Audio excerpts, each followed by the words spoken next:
I think this is a direct attack on the Fed. Jerome Powell is known as a pretty calm guy. The fact that he launched such a strong response, and we'll see what the markets react. How much more just kind of over-the-top, non-normal behavior before our whole system starts to break down.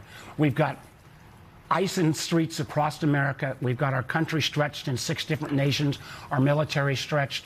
We've got potentially blowing up NATO, and now the independence of the Fed.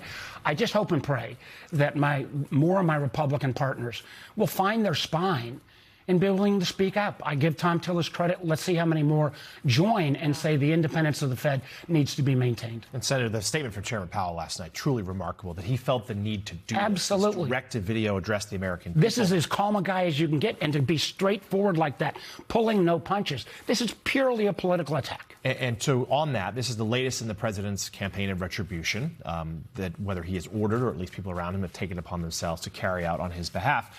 Give us your thoughts as to, this is an expansion of that, but also what it does mean actually for the nation's economy, sort of the stability of, so much is based on the Fed being an independent entity. If that suddenly is even the perception of not the case anymore, that could do real damage. Absolutely. The stability of the dollar, the stability of our economy. We are the rock.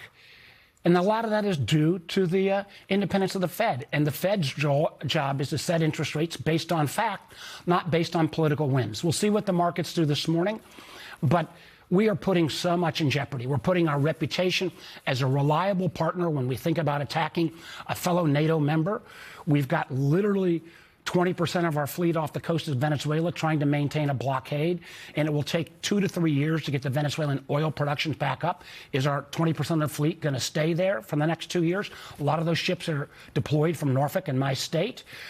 We've got the questions in the Middle East. This seems to be chaos on steroids. None of this is about bringing costs down. None of this is about dealing with the healthcare crisis in our country. And we're starting to see, we saw 4 or 5 Republicans break last week on the Venezuela effort. We saw 17, I believe, break on healthcare. Is there finally going to be a level of bipartisan pushback against this reckless precedent?